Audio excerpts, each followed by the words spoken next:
if you were to give advice to somebody who's 12 to 18 months behind you, getting into the apartment investing or even hotel investing, what would that advice be? Definitely start attending all the networking groups and getting to know Mhm. people in your market. And then after that, find people who are doing the same thing and hopefully several years ahead of you and partner with Mhm. them. The education is key, but the hands-on experience is required. I'm Brian Briscoe, host of the Diary of an Apartment Investor podcast. And this is a first deal episode where we walk through what it takes for someone to find, fund, and close on their first apartment complex. And if you're an aspiring investor yourself, you are probably trying to do exactly the same thing. So before we get to this episode, make sure you hit the subscribe button below and the little notification bell to make sure you get notified every single time we post a new episode. And now, enjoy the show. Welcome to the Diary of an Apartment Investor podcast. I'm your host, Brian Briscoe with Streamline Capital Group. Very excited for today's show. We've got Micah Haworth with us talking about a property they just closed. A little bit different than the normal. We're going to be talking about a small hotel, 62 unit in Baxter, Minnesota. So Micah, welcome to the show today. Thanks for having me out, Brian. Yeah, thanks for coming on. I very much appreciate it. So Yeah. do us a favor. Tell us a little bit about yourself. Yeah, my name is Micah Haworth. I am 26. Before I jumped into real estate, I jumped into syndications about a year and a half ago. I Mhm. started underwriting properties. And before that, I actually was a live event tech. I did lighting for concerts. And March of 2022, I started Mhm. underwriting multifamily properties. I actually joined the Michael Blanc program. That's where we met. That is how we met. And Yep. so that really helped me with specifically understanding the numbers. And that was a really important aspect there. And so I Yeah. ended up buying my first apartment building, a 12 unit, in March of 2023 Mhm. of this year. And then a couple months later in May, I bought another apartment building that I syndicated. Mhm. It was 11 units, so small deal. And Okay. then we just closed 6 weeks ago on a 62 unit hotel. Nice. Nice. So far this year, if I'm counting them right, 2 apartment complexes and a hotel. Correct. 85 units. Awesome. Sounds like a pretty decent year. With a lot of people sitting on the sidelines, I think that's pretty impressive there. So Yeah. awesome. So 26 years old, that's fairly young for the industry.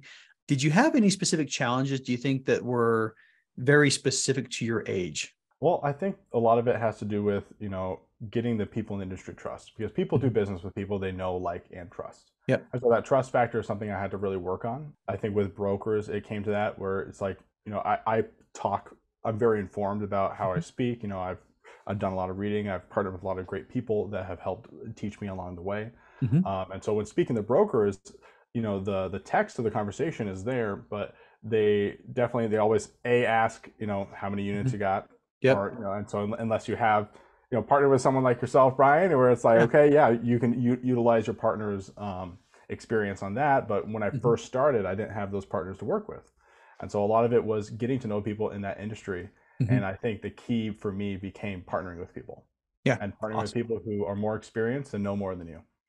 That works. That Mhm. works. So yeah. And incidentally, I actually thought you were a little older than 26. I think the beard helps that. So Oh, it does. That's why it's yeah. there.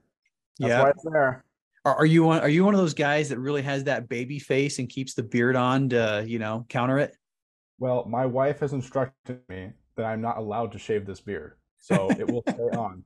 And she's seen some photos of me without the beard. She's like, the man that I married is the man that has the beard.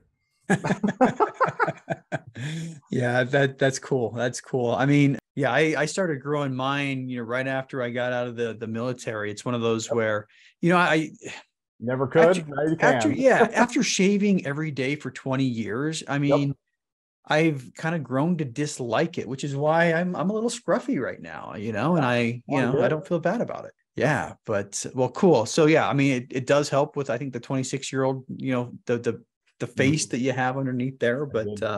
Mhm. the other thing that you said, I think, is more important than, growing a beard. It's you find partners. Okay, you find Exactly. partners who can help whatever it is that you might be weak in. You find partners to help strengthen that out. So If I could reset, which mhm. I just got started, so Yeah. I'm basically at the reset point. But it would definitely be to kind of find someone right off the bat, just to be like, "What do you need? I'll do it." Yeah. and really offer to provide that service, whether the underwriting aspect or capital raising aspect. Yeah. Like I almost did a deal with a local syndicator here in town. The Mhm. deal ended up falling through, but the guy had already syndicated 400 units. Mhm. And so I had been trying to raise capital for my own deals. And then immediately I started working on the deal with him. And then so I started going around town saying, oh, hey, I'm doing a deal with X, Y, and Z and trying to raise some money. He has Yeah. 400 units, da, da, da, da. Mhm. And immediately got a lot more traction. Yeah. And I was like, oh, like it really helps when you just work with someone else. Like, yeah, a lot of people want to be running the show, but like keep in mind, we're dealing with other people's money here. Yeah. And they're going to ask the question, are you capable of handling my money well? And you need Yeah. to be able to answer that with experience. Yeah. Yeah. And the experienced partners, I mean, man, that really helps. And I pivoted. I've talked about that a lot, but I recently pivoted. I went from co-founded a company where we had a track record, and, starting over in a new market with no credibility in the market, being able to point to just my track record, and hiring people that could point to my track record. I mean, we immediately hit the ground running, and I had two guys with no multifamily experience that I've hired, and they're pointing at my track record, and we're raising capital, we're getting deals under contract. We went from 0 to 60, probably 3 times as fast, maybe 5 times as fast than we originally did, the first go round. So I remember we had a couple of conversations when we were out in Dallas together regarding if you're looking for some people to hire, and I saw on LinkedIn you hire them, and that's awesome to see that you're making that progress. Yeah. It's been interesting, with the hotel, we have like full staff. So I got like 8 to 10 people on payroll that we're now working with, and I get to work with closely right now because I'm the general manager for the property as we're finding somebody to run it for us. Nice. Nice. And so I'm boots on the ground all the way. I'm, this is the property I'm sitting in right now. Yep. And so it's been cool getting to know the staff members, and also understanding that, anyone could put an Indeed job posting out and put whatever requirements they want in there and start, interviewing candidates. And you just need to have a direction to go, and, be able to kind of create those systems and processes for them to help them give them the right direction. Awesome. Well, before we talk about the hotel, tell us briefly about the first 2 apartments, and then we'll spend most of the time on the hotel, because I think that's interesting. That's the interesting one. First deal, it was in March, a 12-unit apartment building. Bought it about 45 minutes straight west of Des Moines, actually in the town that I grew up in. Okay. So it was 2 blocks away from my high school. I partnered with 2 partners on that. It was just a JV deal. And so I had flipped a couple houses, and I used some of that money that I got from there to put down half the down payment. I had another partner bring in the other half the down payment. And I have another partner who is a general contractor who's doing the work for equity. Okay. That's how we got that deal done. So hometown, couple guys come together, and 2 guys put in money. One of them does the sweat equity route. Yep, we got that deal done for $665. Okay. I negotiated a seller carryback, $50,000, and so we went into the deal with 13% down. Nice. That's pretty good. A lot of fun, a lot of fun things there with the seller carryback. We got work for equity, plus we got cash, so we kind of threw a lot of things in there. But did you get a new loan on top of that? We did get a new loan on top of that, so we were able to get 20% down just because small town bank that we were able to use. I love small town banks. Yeah, I love them. He's been City State Bank from Des Moines. They've been great to work with. Awesome. And we got a renovation loan through them as well. And so at this point, we've renovated half the building. All new cabinets, all new countertops, final plank flooring, all new trims and doors, repaint the place. It looks fantastic. Awesome. Okay, so that's number 1. Let's talk about number 2. You said that was a syndicated deal. Yep. So that was 11 units, and really, I raised about $150K for it. And so I don't have a large portion of equity, and so I partnered with a guy. His name's Kurt Pauly. He has about 65 units previously, so now he has 76, and he has a property management company that he uses to manage the whole portfolio. And so that was one of those things where I partnered with somebody who's more experienced than me that I get to jump in the deal with to help him out. Yeah. And so I was able to get a little sliver of the deal, got a little cut of the GP. I think you got 20% of the GP, which good take, smaller deal, smaller returns, but it's something where I was able to get my hands dirty on that deal, and it's been turning out well. Yeah, and I mean, when you're looking at overall experience, everything helps. So you are a GP member, and 20% is significant enough that it's not like you're walking away with a 0.5% of the GP. You got a 20% of the GP, which is significant. So Yeah, Yeah. exactly. Yeah. I think definitely like just the experience of working with people on that deal, working with my partner on that deal as we're renovating units and whatnot, and kind of getting the reporting from him. It's been fantastic. That one it's a 11 unit in St. Paul. Hmm. So, and which is actually where rent control was implemented about a year and a half ago. So I'm going to nerd out a little bit. Where in St. Yeah. Paul? That one is in St. Anthony Park. So it's St. actually right next to downtown Minneapolis. Okay. All right. I used to live a couple of blocks from the intersection of Rice and Larpenteur. Yeah. So, yeah, There those you are two pretty main streets that most people know, but many years ago. But many years ago. awesome. So cool. So you got that one, you syndicated, you got 20% of the GP. It's in St. Paul, and St. Paul's a great city. I mean, it Yep. really is. There's a lot of good stuff going there. Rent control, though. I mean, Yeah. So one of the things we found, is that this property was, so those who know commercial real estate know that the money is in the NOI, increasing the NOI.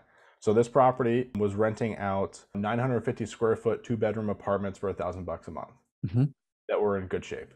Yep. Which anyone who knows the Minneapolis St. Paul market knows that those things go for $1,400. I mean, I paid Huge 900 in rent for a 2-bedroom in 2001. Yes. So yeah. Exactly. And Yeah. so we basically, with the rent control laws, is that as long as you're doing a certain amount of renovations to it, that you can basically apply to have it increase more than the recommended amount. And so rent control came into effect. They said 3% increases. That's a flat line. But then that year, the day they put that into effect, they had 350 projects, permitted projects of apartments ready to be built that all canceled, that they implemented the rent I control. love that. Yes. So immediately, and that's not units, that's projects. Yes. So they immediately were like, whoa, started backpedaling a lot. And so they immediately said, hey, you can raise it up to 8% self-certified. Yep. No problem. And then if you want to go past 8%, you need to have an inspection, basically.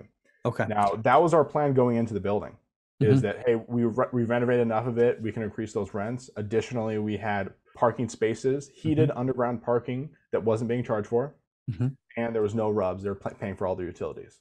Yeah. So right there, we're charging $100 a space. We're charging $75 a unit for rubs. And then additionally, after we took control of the building, we started dabbling in Section 8. So if Section 8 has their own standards for what they consider proper rent in certain areas. Yeah.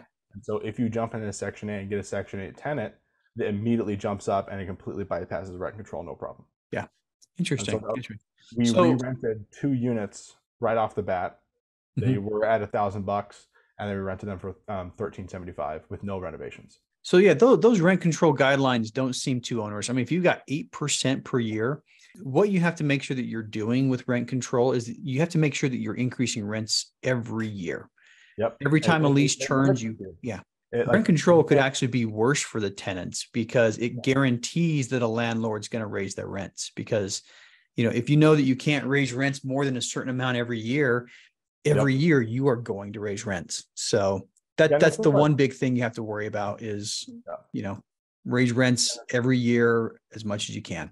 Yep. So once we renovate it, we have to go all the way up to the max we can do. Because if you get yourself left behind and you don't have any renovations to give yourself an excuse to raise, then you're stuck. Though we did find that great workaround with Section 8, which we've been enjoying. Yeah. Awesome. All right. So that's property number 2. Let's dive a little deeper into the hotel. Yeah, man.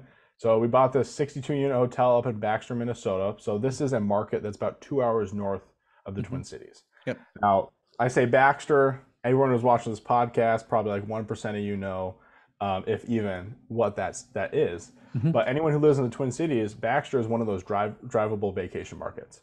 It has about 50, 60,000 people. So it's 2 towns, Baxter and Brainerd, right next to each other. Okay. And so total of the whole MSA is about 50, 60,000 people. It has a huge vacation market. So there's a big lake. There's a ranked golf course up here. Oh, really? We have a zoo. We have a raceway. There's also the raceway hosts concerts. So they'll have some big artists coming up. They'll do a pop-up stage and everything.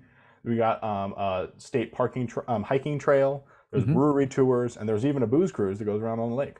Nice. So it's definitely one of those party markets. So this last weekend in Minnesota, we had MEA weekend. Hmm. And that is essentially in Minnesota where all the students Hmm. have an extended weekend. They have Thursday, Friday off because the teachers are in conferences. Yeah. And Brainerd was packed. Yeah. We had like, I think it was 25 walk-ins, Hmm. 25 rooms walked in that day. All the other hotels in the market, they were 100% booked. And the only reason we weren't able to take advantage of that is just we're just taking over the property and having to streamline some of those systems and processes, some of which is housekeeping. But yeah, we had a lot of stuff we had to deal with there.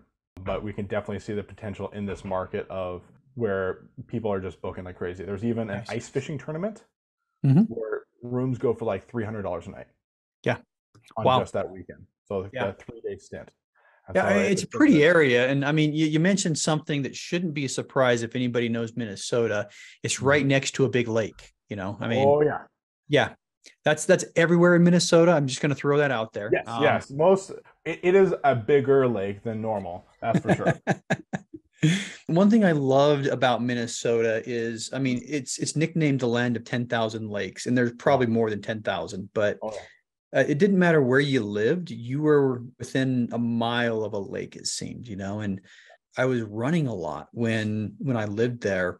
And I Mhm. had like 4 or 5 different lakes where, within a mile of my house, I could be on a trail running around a lake. And it was, Yeah. anyway, it's a beautiful area. We love it. Just wish it wasn't so darn cold in the wintertime. But Yeah, yeah. which is so funny because there's also a ski hill up here too. Mhm. And so even during the winter, you get a good amount of business. And Mhm. even as we've started running the property, we've started noticing a lot of opportunity when it comes to getting a part of hockey leagues, Yep. and so becoming a preferred vendor with them. So Mhm. whenever there's a hockey team up in town, there's also contractors. Mhm. We have people. We had one reservation for 15 rooms, a block of 15 rooms, because an exterior contracting company was coming up here to book a couple days stay because they're working a job. Nice. Nice. Nice. So it's stuff like that where you get that consistent business and you get those contracts in there, and that increases the value of the property just there. Nice, nice. Well, let's go back to the beginning on this one. Talk Yeah. about, how you found it, how you funded it, and all that fun stuff. All the fun deets. Yeah. So it came down to I have a partner of mine. His name's Tom Eady and his wife Stephanie Eady.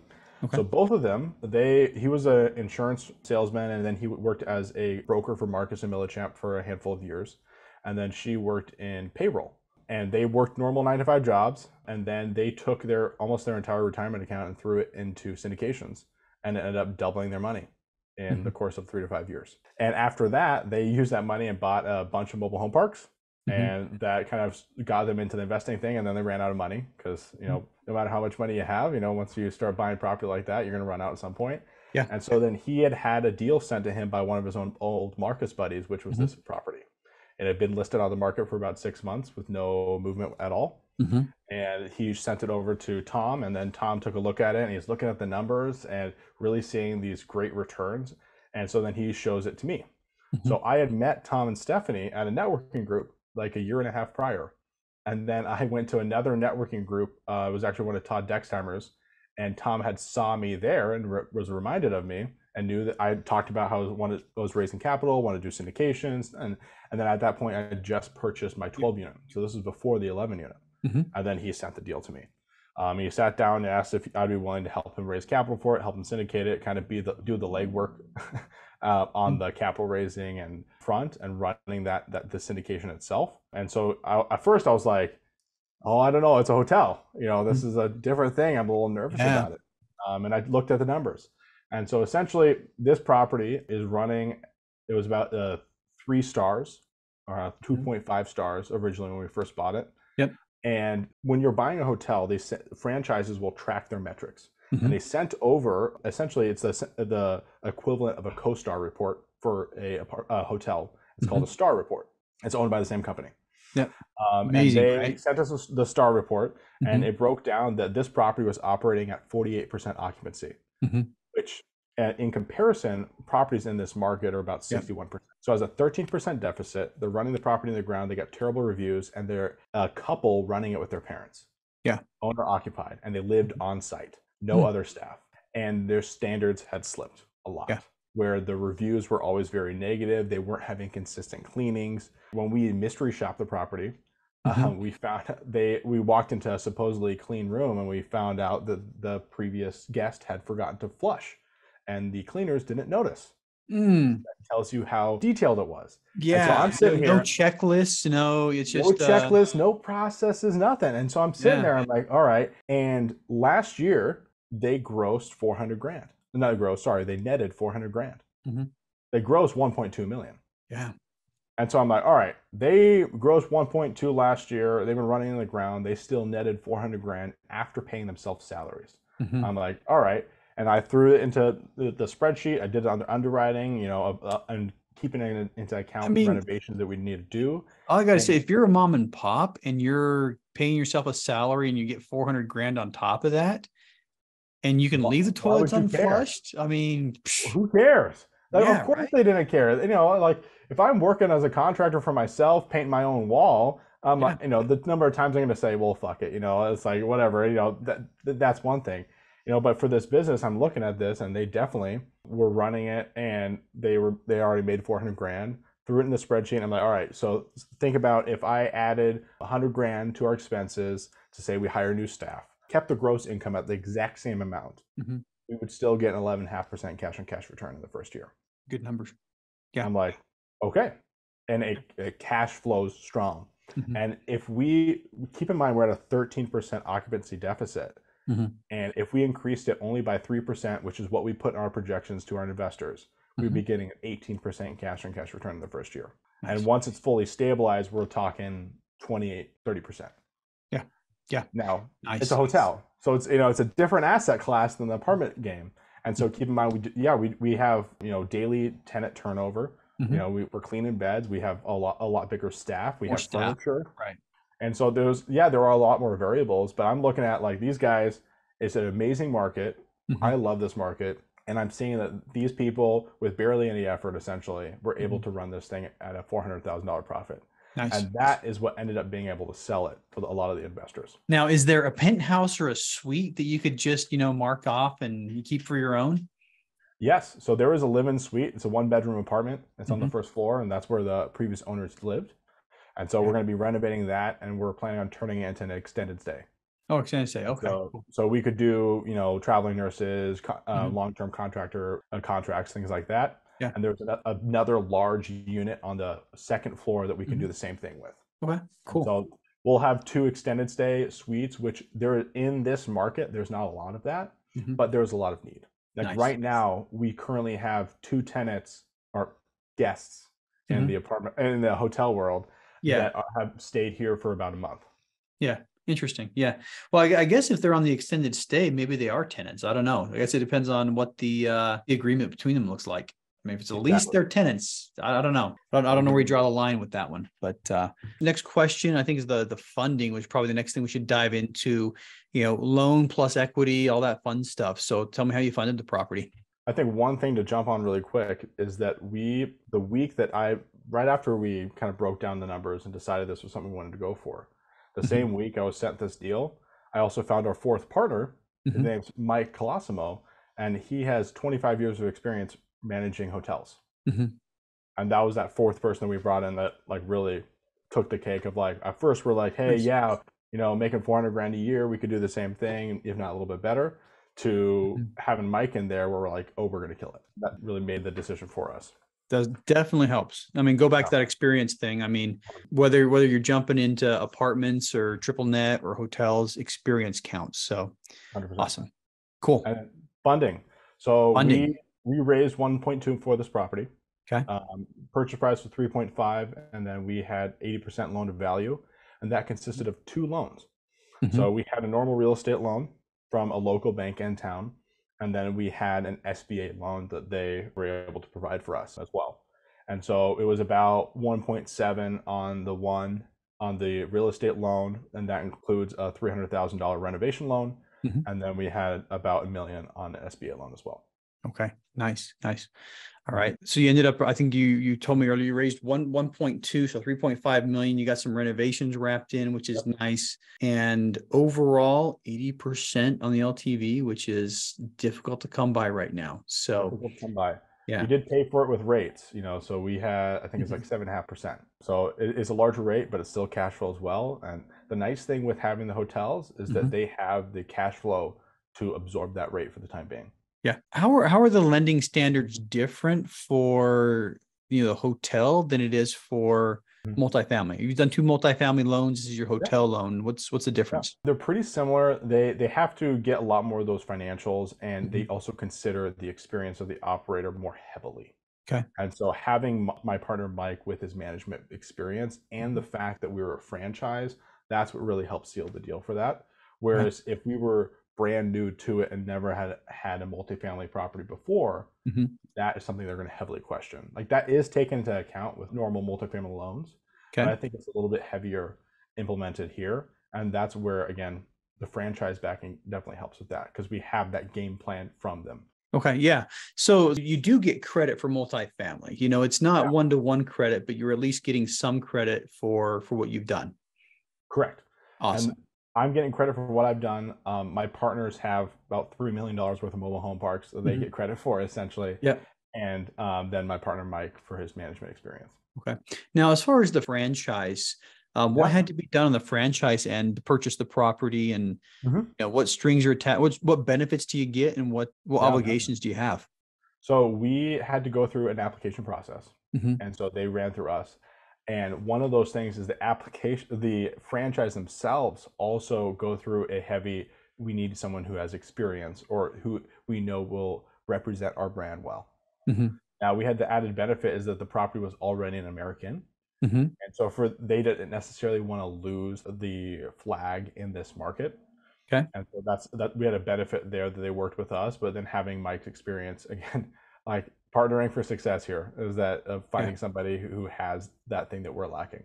Hmm. They do have a franchise fee. Last year, I think they ended up paying 175,000 of franchise fees, Hmm. and so Oh, on a $1.2 million gross income. okay. So they do Seems take like a lot. Is that large kind of chunk standard? of the pay. Depends. The nice thing is that if you're buying a new property and you're going to, you're going to change flags, Hmm. you get a essentially have the bargaining power there. Hmm. So we did not have bargaining power as we're coming in. It's already an American. They know that it's going to be a large amount of money for us to renovate it into a new flag Hmm. without their approval. Hmm. Well, not without their approval, but if we just try to change. But if we have no flag or we know that we're going to change flags and we Hmm. start going to the sales reps, they can start giving us a lot of discounts on the franchise fees for the first 5 years, essentially. Hmm. Interesting. And that is a benefit you get if you're changing flags. But for us, we have to deal with what we had, which American has been treating us well for the so far. And then I think one of the things people would be interested in is when it comes to buying a new franchise or becoming a franchisee, Hmm. the sale event instigates what's called a property improvement plan. Hmm. So it's called a PIP report. The franchise sends a guy out and he does an inspection of the property and he tells you the things that need to be improved on the property in order to keep up with franchise standards. Hmm. That's why at the same time everyone saw the McDonald's get updated at the same time where they started slowly getting every single one up to their new franchise standard. And that's Hmm. the exact same thing we did. And Okay. so we were given essentially a list of $500,000 worth of items that we had to Hmm. renovate. So it includes carpets, furniture, which the term in the hotel world is case goods. We have to do linens, we have to do curtains, Hmm. artwork, and then repaint as well. And then we additionally added for our own renovation budget was vanities, some bathroom updates, and then getting rid of the popcorn ceiling.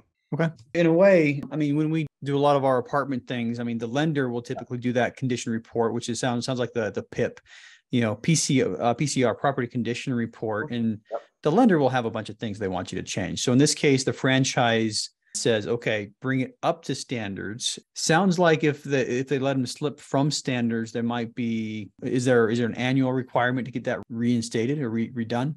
So the kind of normal standard is that after you've bought the property, it's every 5 years they'll come and do an inspection. Okay. They don't always do big updates like this. Like the pictures of what we've received of how we're supposed to update it, they give you a whole breakdown.